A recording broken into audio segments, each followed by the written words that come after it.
First class. उसके बाद जो ऐसा पलटा खाया है ना कि कत्लेआम, हम बाहर निकलते थे बंदे मार देते थे। अच्छा इतनी बड़ी वो मुक्ति बानी थे ना।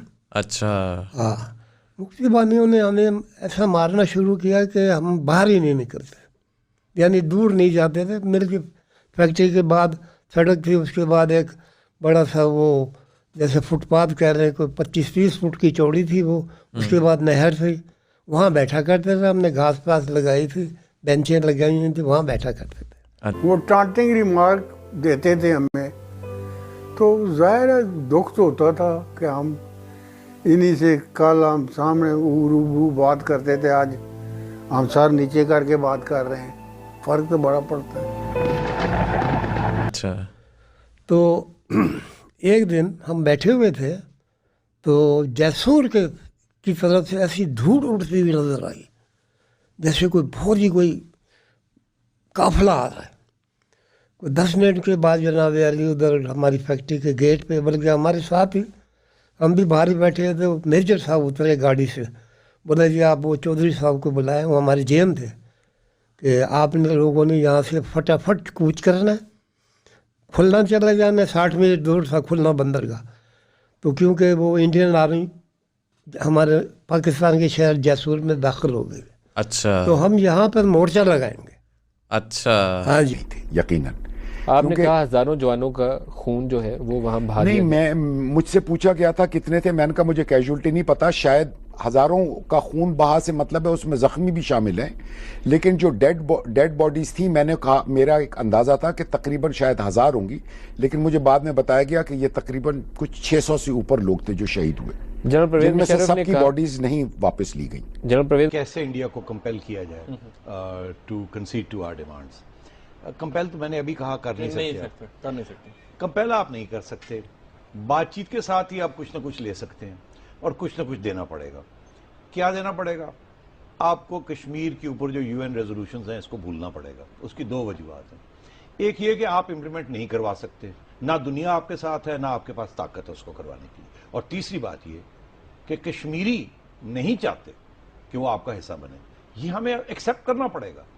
हो सकता है एक वक्त था जब वो चाहते थे, मगर बहुत कुछ हो चुका है, अब वो नहीं चाहते। इसलिए पाकिस्तान के जितने भी पूर्व सैनिक हैं उन्होंने आज जा करके अपनी असलियत बताई है कि उनके साथ 1971 में क्या हुआ था, किस तरीके से इंडियन आर्मी बांग्लादेश में घुसी, जिसमें केवल पीछे धूल दिखाई दे रही थी। बांग्लादेश के सैनिक भाग रहे थे, अपनी पोस्ट छोड़ छोड़ करके भाग रहे थे।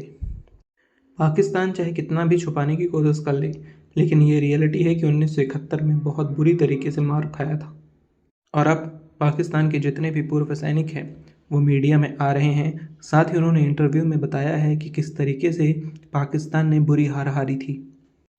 तो आइए देखते हैं इस वीडियो को, और इस वीडियो में देखते हैं कि किस तरीके से पाकिस्तानी सेना 1971 में अपनी पोस्ट छोड़ करके और बांग्लादेश को हार के पीछे भागी थी, और क्या हुआ था उन सैनिकों के साथ जिन्होंने सरेंडर किया था।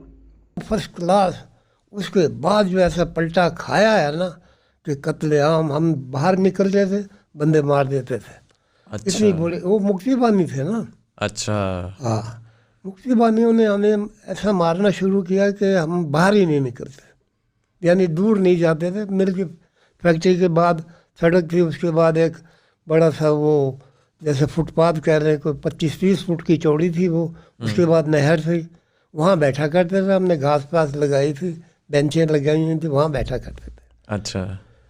तो एक दिन हम बैठे हुए थे तो जैसलमेर की तरफ से ऐसी धूल उड़ती हुई नजर आई, जैसे कोई फौजी कोई काफिला आ रहा है।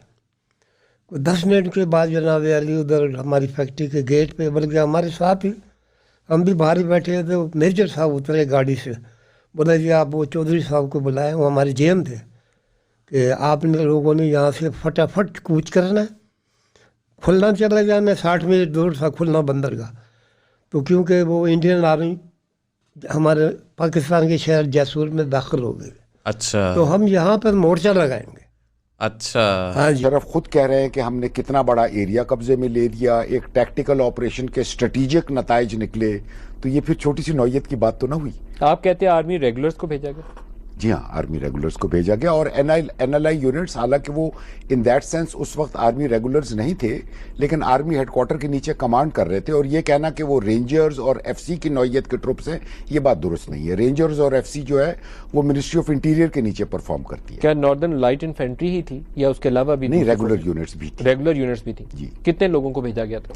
नहीं, इससे मैं वाकिफ नहीं हूँ कि कितने लोगों को भेजा गया, लेकिन 500-600 लोग ने। हम लोग ये बातें कर रहे थे तो फिर यहाँ से वही धूड़ सी उड़ती हुई नजर आई, देखा तो इंडियन आर्मी आ रही है। तो हम लोगों ने उस वक्त फटाफट एक किश्ती, बड़ी सी किश्ती, 1 लाख रुपए दे के, आज तक याद है इतने पैसे दिए थे, 1 लाख रुपए दे के हमने हायर की। और उसमें हम बैठे 16 आदमी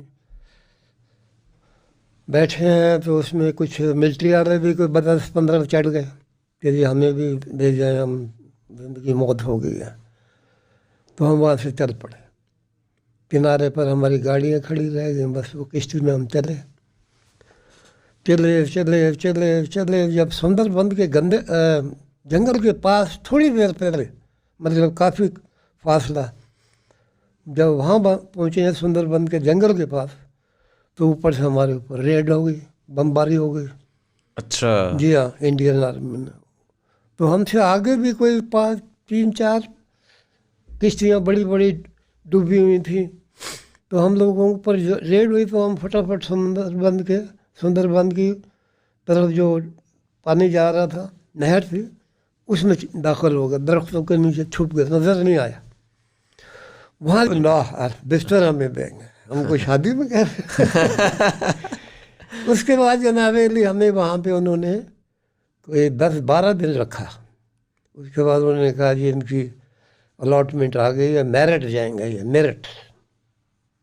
वहाँ हम गए, बहुत ही अच्छी किस्म की हमें बैरक दी, जो बैरकें होती है मिलिट्री की, उसमें हम 50 आदमी एक बैरक में, 50 दूसरे में, 50 तीसरे में। एक बैरक में 3 कमरे होते थे। तो इस तरह हमें मिला के 450 आदमी हम लोग उन एकोमोडेट किया उन्होंने उन बैरकों में। उसके बाद हम रहते रहे, साल गुजरा, 2 साल गुजरे, 1.5 साल, 3 साल गुजरे। अच्छा, 3 साल आप इंडिया में रहे? 4 साल वहाँ रहे उसमें, मेरठ में। मुशर्रफ ने कहा कि 300 या इससे कुछ जायद का नंबर है, आप कहते हैं 600 है, डबल दैट नंबर है, और सबकी बॉडीज भी और आप ये कहते भी हैं सुनी वापस सुनाई बात है, क्योंकि मैं उन डिपार्टमेंट से मुंसलिक नहीं रहा जहां पर इनके आदाद शुमार लिख के जाते। बॉडीज क्यों नहीं वापस ली हमने? कुछ बॉडीज नहीं ली, शायद इसी वजह से कि कैजुअल्टीज नहीं बताना चाहते थे कितनी हुई हैं। और अगर 500-600 आदमी थे और उसमें 300 मारे गए, तो आधी फौज तो जो हिस्सा ले रही थी वो तबाह हो गई। आप क्या समझते हैं कि ये एक नाकाम ऑपरेशन था? यकीनन। उसका कोई एग्जिट प्लान सोचा ही नहीं गया कि फॉलो आउट क्या होंगे और उसको हमने कैसे निपटना? प्लान भी नहीं था हमारे पास, यूनिट तो भेज दिया, उसके बाद नहीं सोचा क्या बनेगा। शायद पूरी तरह से तज्जिया नहीं किया गया कि बाहर से क्या दबाव पड़ेगा, इंडिया का क्या रिएक्शन होगा, एग्जिट स्ट्रेटजी क्या होगी। उन्होंने इसके बारे में सोचा था कि इसका बस जो असर सोच लिया कि हिंदुस्तान पर क्या दबाव पड़ेगा, सियाचिन के रास्ते कट जाएंगे, कश्मीर आप पर अपनी मामला किताब आगे में कहते बढ़ेंगे। हैं कि उनके पास और ऑप्शन थी, एयरपोर्ट भी, एक ले वाली स्ट्रिप भी उनके पास मौजूद जी हाँ, थी और उनके रास्ते थे। नहीं कटते थे। जनरल साहब कहते हैं कि हमने इंडिया को शाहरग से पकड़ लिया था और वो सियाचिन ऐसा है तक और रसाई थी ही नहीं। नहीं, ऐसा है नहीं, क्योंकि जब ये कैसे इंडिया को कंपेल किया जाए to concede to our demands. Compel तो मैंने अभी कहा कर नहीं सकते। कंपेल आप नहीं कर सकते, बातचीत के साथ ही आप कुछ ना कुछ ले सकते हैं और कुछ ना कुछ देना पड़ेगा। क्या देना पड़ेगा? आपको कश्मीर के ऊपर जो यूएन रेजोल्यूशंस हैं इसको भूलना पड़ेगा। उसकी 2 वजूहत हैं। एक ये कि आप इंप्लीमेंट नहीं करवा सकते, ना दुनिया आपके साथ है, ना आपके पास ताकत है उसको करवाने की। और तीसरी बात ये कि कश्मीरी नहीं चाहते कि वो आपका हिस्सा बने, ये हमें एक्सेप्ट करना पड़ेगा। हो सकता है एक वक्त था जब वो चाहते थे, मगर बहुत कुछ हो चुका है, अब वो नहीं चाहते। इसलिए इस वजह से we have to start talking और वहां आके सेटलमेंट करें जहां कश्मीरियों को एक्सेप्टेबल हो। इसी तरीके तो आप लोगों को कैसा लगा ये वीडियो, साथ में हमें कमेंट सेक्शन में बताइए कि किस तरीके से पाकिस्तान के जो पूर्व सैनिक हैं वो भाग करके अपनी पोस्ट छोड़ करके आए हैं और आज 4 रफेल, 6 रफेल, 8 रफेल बता रहे हैं पूरी मीडिया के सामने कि हमने इतने रफेल गिरा दिए। लेकिन अगर इंडिया की तरफ से एक भी गोली चल जाती है तो तुरंत यूएस के पास पहुंच जाते हैं कि हमें प्लीज़ बचा लो। ये लोग तभी तक जंग जीत सकते हैं जब तक जंग शुरू नहीं होती है। 1971 हो, 1965 हो, 1999 हो और अब चाहे 2025 हो, सब में इनकी ठुकाई हुई है बहुत बुरी तरीके से, लेकिन ये निकल के बहुत दिन बाद आता है। इसी तरीके से 1971 के युद्ध को ये बोलते थे कि हम जीत गए थे। आज भी पाकिस्तान की जितनी किताबें हैं उसमें ये पढ़ाया जाता है कि 1971 और 65 की जंग ये जीत गए थे। 99 में तो कोई जंग ही नहीं हुई थी। लेकिन रियलिटी ये है कि ये चारों जंग हारे हैं और अब फिर से ये हारने वाले हैं जब सिंध पे भारत कब्जा करेगा, और ये बुरी तरीके से सिंध भी हारेंगे।